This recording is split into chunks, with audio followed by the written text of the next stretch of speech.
E aí, meu povo, aqui é o JP, e agora a gente vai dar continuidade ao nosso estudo dos processos de separação de misturas, falando agora de processos para misturas homogêneas.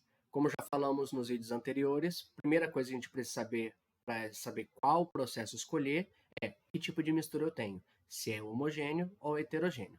Já falamos para as misturas heterogêneas, vamos começar agora com as homogêneas.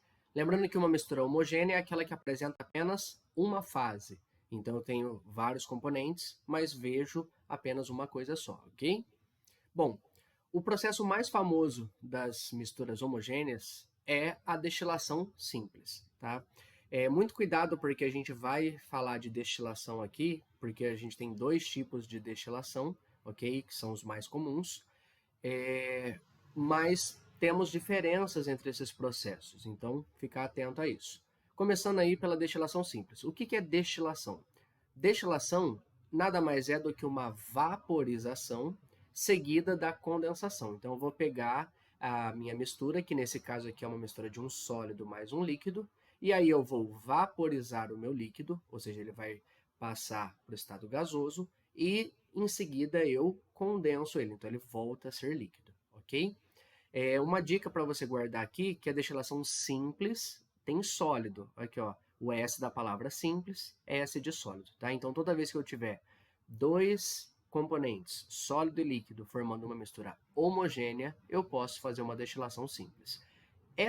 Esse processo é baseado na grande diferença de ponto de ebulição do sólido para o líquido. Ou seja, eu posso esquentar a minha mistura que não tem problema, não tem perigo do meu sólido passar para o próximo estado. No caso, passar para o estado gasoso, mesmo primeiro líquido, depois gasoso. Por quê? Vai ter uma grande diferença aqui, a gente não vai chegar a esquentar tanto assim, ok? Um clássico exemplo que a gente pode usar para separar com destilação simples é uma mistura de água e sal. Vamos conhecer aqui agora o aparato que a gente usa para fazer uma destilação. Então nós temos aqui algumas vidrarias que são importantes que você saiba o nome, tá? Inclusive dos processos, acredito que a destilação seja que apareça aí com essa, no caso, as vidrarias da destilação são bem recorrentes aí para que a gente conheça o nome, tá? Então, o que que acontece? Primeiro, a gente vai pegar um balão de vidro aqui e colocar nossa mistura aqui dentro. Lembrando que uma mistura homogênea também pode ser chamada de solução, ok? Esse balão de vidro aqui, ele vai ser fechado aqui em cima e nessa rolha a gente vai acoplar um termômetro, ok? Já falamos aqui por quê. E esse balão, ele é um balão próprio para destilação porque ele tem aqui uma saída lateral. Nessa saída lateral a gente vai conectar uma outra vidraria aqui, que é um condensador. Bom, voltando a falar aqui do balão. Então, a gente coloca a nossa solução dentro desse balão e começa a aquecê-la. Colocamos aí um bico de Bunsen para poder fazer o aquecimento dessa solução. Acontece que na hora que ela começar a aquecer, o nosso líquido vai entrar em ebulição, então ele vai virar vapor. Ao virar vapor, ele vai subir, ok? E aí ele vai entrar em contato com o termômetro. Então, o termômetro que está aqui mede a temperatura do vapor. Tá? É importante que você saiba disso, porque ele está justamente em contato com esse vapor. Uma das coisas que pode acontecer, né, inclusive é usado em laboratório, é fazer a adição das chamadas pérolas de vidro aqui dentro desse balão. Pérolas de vidro nada mais são do que bolinhas de vidro colocadas aqui que ajudam a ter uma ebulição menos turbulenta. Tá? Então você consegue fazer aí com que haja uma melhor distribuição aí do calor, tal, então você não tem perigo da sua mistura ficar borbulhando e inclusive esse borbulhar fazer com que a mistura atravesse aqui para a próxima parte, tá? Então eu preciso garantir que apenas o meu vapor chegue aqui. Bom, o vapor vai subir, como não tem lugar para ele ir aqui, ele vai aqui para a direita. Quando ele chegar aqui, ele vai entrar em contato com o condensador, que é essa outra vidraria. Um condensador nada mais é do que são dois recipientes de vidro, um em volta do outro, só que o gás, no caso o nosso vapor aqui, ele vai passar só pelo vidro de dentro. Por quê? Nesse vidro de fora aqui, eu tenho aqui conectado duas mangueiras. para poder fazer a entrada de água fria. Então a água fria vai encher e vai envolver esse tubo de dentro. Por que isso é importante? Porque ao ter contato com a água fria, o meu vapor vai resfriar. Consequentemente, ele vai voltar a ser líquido. E como ela tem uma leve inclinação, né, essa vidraria, vai fazer com que esse líquido que seja formado, por gravidade, vai escorrer e vai cair aqui, vai ser recolhido aqui. Esse líquido chamado de destilado, ok? Bom, se o vapor resfriou em contato com a água fria vai esquentar. Então, aqui você tem uma mangueira, uma saída para a água quente, tá? É interessante que sempre, durante a destilação, fique tendo a renovação dessa água que está no condensador. Por quê? Conforme você vai trocando a água, você vai tirando essa água quente e colocando mais água fria. Então, você vai conseguindo manter a eficiência do seu processo, ok? E aí, no final, o que a gente tem? O nosso líquido destilado, que foi separado do nosso sólido que ficou aqui no balão de vidro, ok? Interessante também que na natureza a gente consegue fazer uma comparação de uma destilação simples com o ciclo da água, o ciclo hidrológico, ok?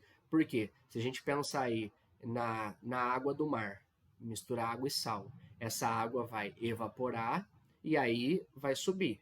Ao subir, ela vai se resfriar, porque em altitudes mais elevadas você tem uma temperatura mais baixa. E ao chegar numa temperatura mais baixa, esse vapor de água volta a ser líquido, que vai formar as nuvens, então você vai ter aí a chuva.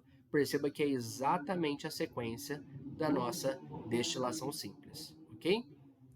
Bom, caso a gente não tenha uma destilação simples, eu posso fazer uma destilação fracionada, que é agora quando eu tenho mistura homogênea de líquidos, tá? Então, muito cuidado aqui, porque é simples, como eu disse, tem o sólido. Por que a gente usa a destilação fracionada?